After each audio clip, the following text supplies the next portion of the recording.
Hey everyone, my name is Wedge, and welcome to part 2 of our introduction on the Commander format.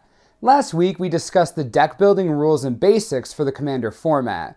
This week we will discuss the changes in gameplay. Commander is designed to be a multiplayer format at heart, but can sustain regular head-to-head play and even offers a separate ban list as well. It can be very similar to a regular game of Magic, with some slight rule changes exclusive to the format. Players start with 40 life in a game of Commander. You're probably thinking that's too much, but oftentimes it's actually not enough. The format is designed to be explosively swingy at times, and often one or more players are killed in one shot. This can be achieved through an infinite combo derived from Tooth and Nail, or with a single powerful spell like Insurrection. Many times Maelstrom Wanderer or Craterhoof Behemoth will come down and kill you instantly. 40 life gives you enough leeway to set up your game plan, but also still leaves open the possibility of getting blown out in one shot. There is also a way to kill a player without necessarily having to deal 40 damage. A player can lose the game if he or she has dealt 21 or more combat damage from a single commander. Note, this is combat damage, so the life loss from Maga Traitor Immortals and the activated ability of Bryon Stoutarm do not count toward the total.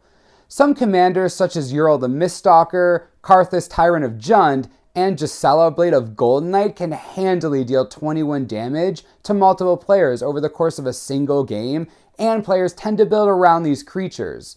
Alternatively, Poison also is another win condition option. This one is hotly contested among Commander players because it only takes 10 poison counters to kill a player. Only one commander, Skithiryx the Blight Dragon, has Infect, and the majority of Infect and Poison creatures are suboptimal, which keeps the archetype in check. Commander games are traditionally multiplayer free-for-alls with 4 players in a single game. This is widely considered the optimal number of players in a single Commander game, as used in side events at larger scale events and conventions. 4 is not the rule, as any number of players can join a game of Commander. Some players are satisfied with playing games with 5 or more players and having a single game reach 4 or 5 hours. There is one-on-one variation of Commander as well, with its own ban list. This list is much different than the traditional list to reflect the difference in the one-on-one metagame. Another variation in gameplay is the Command Zone, a zone exclusive to the format. Your commander starts the game in the Command Zone and can be cast from the zone anytime you can legally cast it. When your commander dies or is exiled, you have the option to return it to the Command Zone. It returns to the Command Zone and can be played again. The drawback is the Commander Tax.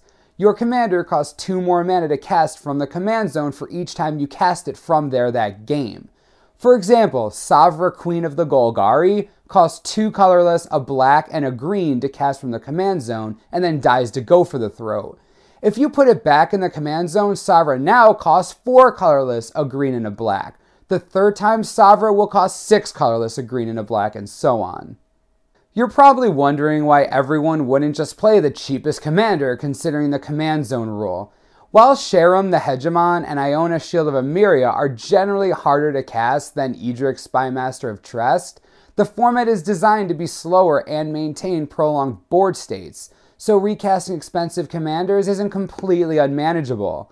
Something to consider during the deck building process is how reliably you can cast your commander multiple times. You don't have to put your commander in the Command Zone if it dies or is exiled, but if you let it get exiled at any point, you will not be able to use your commander again. Keep that in mind if you're trying to pull your commander from the graveyard. This is particularly relevant with cards that have the imprint mechanic. You can put your commander on Mimic Vat for hasty copies, but will lose it once the Mimic Vat is gone. Another note about the Command Zone is that the rule doesn't apply if the commander is shuffled into a library or returned to your hand. If your deck is heavily reliant on your commander, watch out for cards such as Hinder, Spell Crumple, or Oblation, as you will not be able to put it into the Command Zone. If your commander returns to your hand, you can cast it for its normal cost regardless of how many times you have cast it from the Command Zone. That covers the gameplay basics for Commander. Aside from the format's unique rules, expect a lot of interactions you would never see in a regular game of Magic. With big spells, some degeneracy, and a vast card pool, Commander offers its own brand of entertainment for casual players worldwide. Next week, we start getting into more in-depth information regarding the Commander format. As always, subscribe below for the latest and most reliable Magic the Gathering information you could ever need. This is the Mana Source. I'm Wedge. Thanks for watching, and we'll see you next time.